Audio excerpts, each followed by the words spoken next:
Today, I have the pleasure of talking with Carolyn Maynard. Carolyn is the Information Commissioner for Canada. She was appointed in March of 2018. Now, 2 years into her 7-year term, she and her team were faced with the unprecedented challenges resulting from the pandemic. So I know that our discussion is going to be interesting in that respect. Carolyn early on quickly pointed out to leaders that the right to access had not been suspended because of the pandemic. And I think we've all kind of had to make that point. And early on, she sounded the alarm for the need for federal institutions to ensure good information management practices and record keeping practices, even though we had a pandemic occurring. Currently, there is a review of her access legislation underway at the federal level. And I am really interested, keeping in mind that we still are faced with the pandemic, I'm really interested in hearing her thoughts about the state of access to information as we sort of start 2022. So welcome, Carolyn, to this podcast. Thank you, Ron. Thank you so much for having me and inviting me. I'm excited as well. So I know some of this information is on your website, but you've been appointed for commissioner just about 4 years now. What kind of exciting things did you do before you became commissioner? Not so exciting. As you are, I'm a lawyer by trade, and I don't know if a lot of people know, but in Quebec you don't need to have a degree to get into law school. So I ended up being a lawyer extremely young. I was 24 years old when I started practicing law. So very green on all bases. So I did a 1 year of private practice in Gatineau, and then I was lucky to be hired within the government with the Canadian Revenue Agency back in 1994. Since then, I moved up to different legal counsel positions. One of the interesting positions that I hold was I was the only civilian legal counsel within the Office of the Judge Advocate General at the Department of National Defense, working in their grievance process internally. And then I moved to the Military Grievances External Review Committee as a senior counsel, and then from there, I became director of legal service. And at the end of my 11 years at MGERC, we call it, I became the interim chairperson and chief executive officer for that organization until March 2018, when I became aware of the position of the information commissioner being open. And that's when I decided that it was time for me to have a change in career. And I applied, and there I am. Well, and we're glad that you are here. And I've certainly enjoyed working with you over the last 4 years. And so in June of 2019, the federal government passed some amendments to the Access Act. And it was really the most significant changes that had been made. But that would have been about a year after you started. How much influence or involvement did you have in that process in that year leading up to those amendments? And of course, after the amendments were made? Well, that's a good question. So, actually, to give some context to our listeners, some people may not know, but in 2018, when the government proposed amendments, that the act was actually 35 years old and had not been amended at all almost since then. So, as you said, it was just before I got appointed. And unfortunately, when the Bill C-58, at the time when the amendments were tabled, neither my predecessor or me had been involved or consulted with respect to the amendments that were proposed.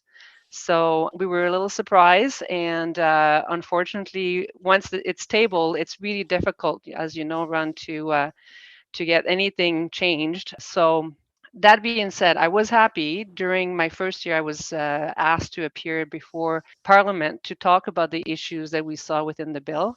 So we kept it pretty short, the list, because at that point you can't ask for a perfect bill. Everything is already in progress. So we focused on 3 or 4 priorities that my office thought that needed to be addressed, mainly process issue, the transitory provisions that were problematic for my office. We also really wanted to work on a new disposition that was going to allow me to consult with my colleague, Mr. Terrier, who is the privacy commissioner at the federal level.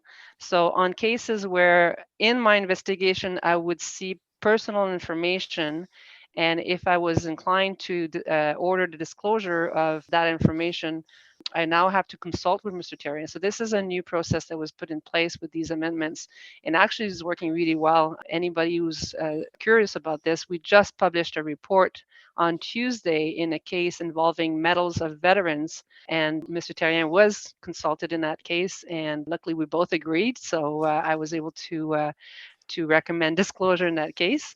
There was other amendments that were significant. For example, finally, after 35 years of having the authority to recommend disclosure in some actions within the institutions, I was given the power to make orders.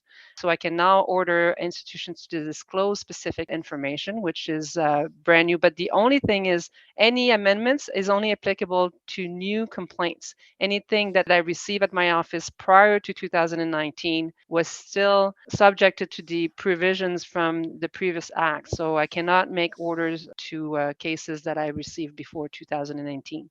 So I can only make recommendations.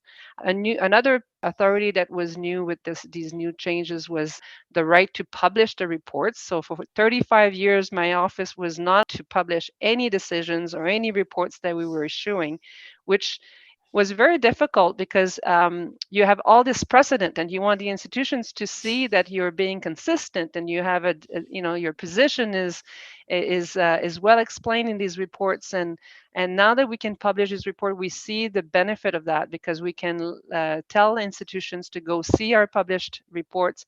We can also talk to the complainants when they have similar complaints, and it really helps us solve cases quicker.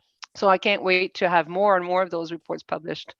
So those were kind of the amendments that we worked on, and we were happy as well that the new bill, the new act, was providing a requirement for the 1-year review of the act, and then after that, every 5 years, the act has to be reviewed by this government. So which means that we're not going to have to wait another 35 years for amendments, or if anything needs to be amended. So I'm really happy that just last summer, our government started a new review.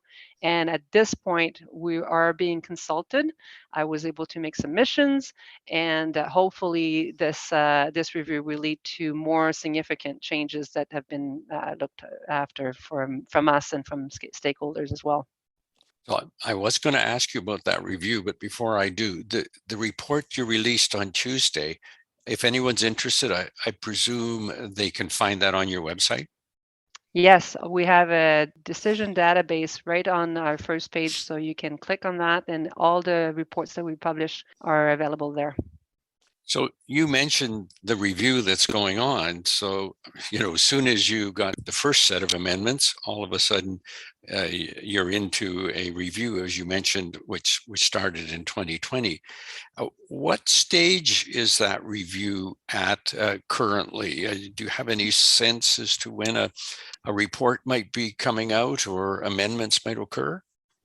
So the government announced the review of the entire access to information system in 2020, which was really interesting, because they didn't only focus on the legislative review, but really what they were asking people is also to provide recommendations as how to improve the entire system as a whole. So that was really good. So we submitted recommendations a year ago. In my submissions, I separated the report in 2 parts. The first part, I'm dealing with the main issues that we see within the system. And the second part, I made some recommendation with respect to amendments that legislation should cover. I've been told that we were promised by Mr. Duclos, the former president of Treasury Board, that we would receive a report. They would be tabling a report with their recommendation as to their review in next January or February 2022. But just recently, we seem to see that the consultations have not been completed. I saw the new president of Treasury Board, Mana Fortier, Minister Fortier, last week, and she told me that she's expecting some delays, which is very unfortunate because it's been almost 2 years now. I understand the pandemic has, didn't help, I'm sure, but there's a lot of those consultations that were done online. So I'm really anxious to see this report, and I'm hoping that it's not going to take more time than expected. So you really wanted a Christmas present by this December, right? Well, I already knew it was not going to be happening by December because they told us it was going to be February. But yes, no, I think that, there's been so much consultations done already.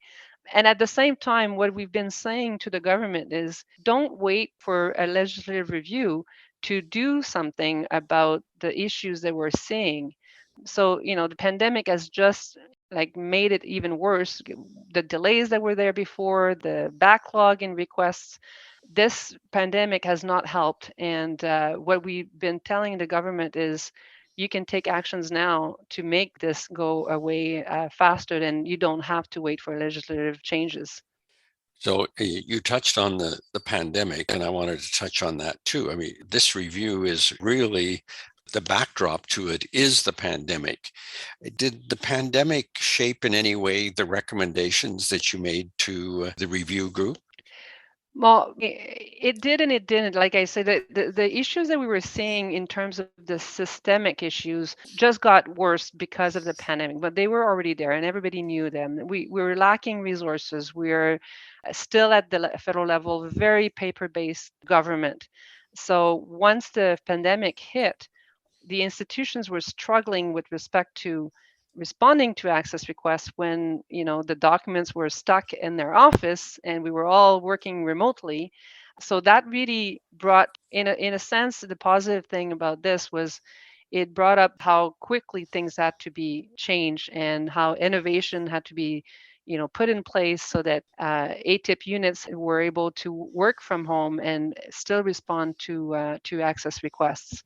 But the problem is there's also issues with respect to leadership, and I think there's a culture of secrecy. And I don't know if you see this in your province, but I've seen that often we are told that the government is, encouraging openness and transparency, but when you get to the actual working level, the first thing that people do when they get an access request is they're asking themselves, what can I redact out of this document instead of what can I publish out of this document?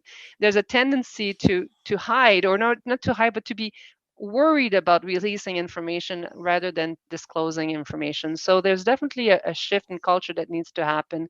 And I really think that the message has to come from the leadership way at the top. And there is also a need to, you mentioned it earlier, properly document decisions. This is something that worried me when the pandemic hit because people are now working from home. There's a lot of video conferencing, there's a lot of emailing, and so I want to make sure that people don't forget that when important decisions are being made, they have to properly document and save them. These Canadians are asking more and more information. They know they have a right to information, and this is not the time to hide that information. The more information Canadians will get, I think that's going to increase the trust they have in their government. And if you don't provide them the information, well, they're gonna move to information outside that leads to misinformation. So there's definitely an opportunity here to do more. One last thing that I was very pushing this last 2 years during the pandemic is I've been telling the ministers that I've met, do not wait for an access request. Give information voluntarily. We hear about proactive disclosure, and proactive disclosure is often legislated. I want to go further than that. I want people to look at the type of access request they're receiving and see if they can identify subject matters that are always being, the subject of access requests. And instead of waiting for the next access request, just provide that information on your website. It's I really think that the more proactive disclosure, voluntary disclosure that we see, the backlog of requests will diminish because people will have the information and won't need to do an access request. So this is some of the kind of things that I believe could have happened, and I'm still waiting for some of those actions to be put in place by our government. So it's some time since you made your recommendations for changes to Treasury Board.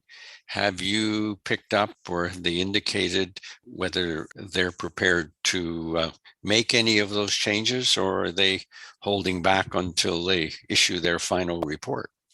Yeah, I haven't heard anything. I think at this point, no analysis so far, no sense of where the government is going and moving. So I'm hoping that this is something we'll see in the next couple of months. Excellent. Well, I'm sorry you're not going to get a Christmas present, but sure be nice in a couple months. I wanted to talk about your volumes. When I've heard you talk about this, I am blown away about the volumes, and I think our audience would be interested.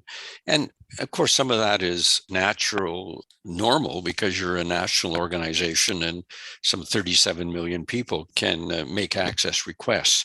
But can you just, for our audience, kind of tell us about the volume of complaints and the inventory of complaints that you have on hand? I sure do. So what we've seen, and complaints are usually, increasing by the number of requests that governments and institutions are seeing. So again, for context purposes, there's over 250 agencies and institutions at the federal level that are subjected to the Access to Information Act. These institutions are receiving over 200,000 access requests a year. One institution actually is responsible for 50% of that, and we can talk about that later. But Immigration, Refugee and Citizenship Canada, IRCC, receive over 100,000 requests a year, and that's something that I can discuss further later. But because of this amount of requests and the increase that we're seeing in the last 6 years, unfortunately, resources have not followed, through, and the institutions are struggling to respond to these requests. So my complaints are going up. I started this year with 4,000 cases under investigations. Even though we're closed as much as complaints as well, I think we're around 3,800 cases that have been finalized this year. I'm still at 4,300 cases, active cases, because we're getting more complaints than our ability to close them or to investigate them. So it's unfortunate because I've received additional funding, which was great last year, but our institutions that we're investigating don't have the same amount of resources. So often we are limited by the number of cases that we can investigate by the capacity of the institutions we're investigating, because they are the same people responding to my investigators in an investigation are the same people responding to access requests. So which Yes. one are they going to prioritize? They're going to prioritize the requests, not my complaints. And I understand that. So it's one of those catch 22, It's the complaints are going up, and this is why we're starting to do more and more systemic investigations to find out the root problem. Like, how is it that the access requests are going up so much? And is there any way we can provide recommendations and solutions to our federal institutions to reduce the amount of requests and to better manage these requests or better manage their information so that they can respond quicker? So those are the type of things that we've been now focusing on. It's like not just the individual complaints, but also looking at systemic issues that can happen within institutions. So you've outlined some steps there. Are there other steps you've taken to mitigate? And I am particularly, because I've heard you talk before, interested in the things you have done with immigration and refugee program to kind of deal with that 50% of the access requests to the federal government.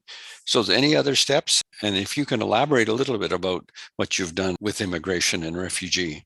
Yeah, so like I said earlier, we're looking at root causes, and when we see that there's maybe an institution that's struggling, we want to see, is it a resource issue? Is it a lack of training? Sometimes it's not even a financial resource issue. It's they just can't find the proper people to work in this field. Everybody should know that working in access requests, it's in ATIP is office is not an easy job. You're dealing with requesters that want the information now, not tomorrow. We're also dealing with public servants that are often not very happy to receive an access request on their desk because they have other things to do they feel is more important than responding to. So we're looking at all of these issues, and so I'm trying to encourage ministers as well to look into those issues by sending them reports directly. So when I have an investigation that leads to recommendations, now the minister's office is aware, because I feel that the higher you go, the better chance that there's going to be solutions coming, or money coming down, or you know actions being taken. With respect to RCC, that was a very specific investigation that we did, because we had received over 3,000 complaints against this institution, and these complaints were mainly delay complaints. So basically, mostly from immigration agencies who are representing clients across the world, trying to get student visas or refugee status, or trying to get their citizenship. And these people were filing access requests at, like I said earlier, over 100,000 a year to obtain status of their client's file, or a bit more information about why their client's file request had been denied. And so when we started looking into it, we realized this information they were asking for was usually 100% of the time disclosed to them, but they had to do an access request to obtain it. Instead of having that information provided to them through the portal, which exists on the IRCC website. And what we realize is, if they were to give a bit more information to their clients, that would reduce tremendously the amount of access requests that IRCC would receive.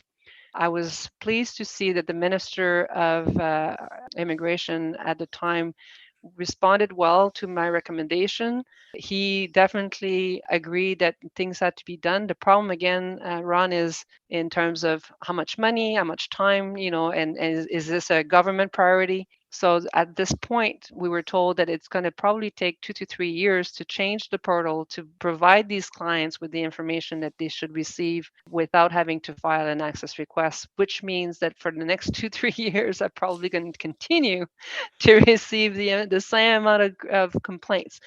But RSCC is just one of those examples where we can see the benefit of providing information on a voluntary basis, instead of having to wait for these access requests. And I think there's a lot of other institutions right now. Health Canada is trying to provide more information about the COVID. There's a lot of requests with respect to the vaccine passports and contract, like all of this. Those information should be on their website. We shouldn't. The Canadian they want to know what's happening. They want to know where their money went. They want to see, let's say, like how much the CERB put in place by CRA, how much did that cost to Canada?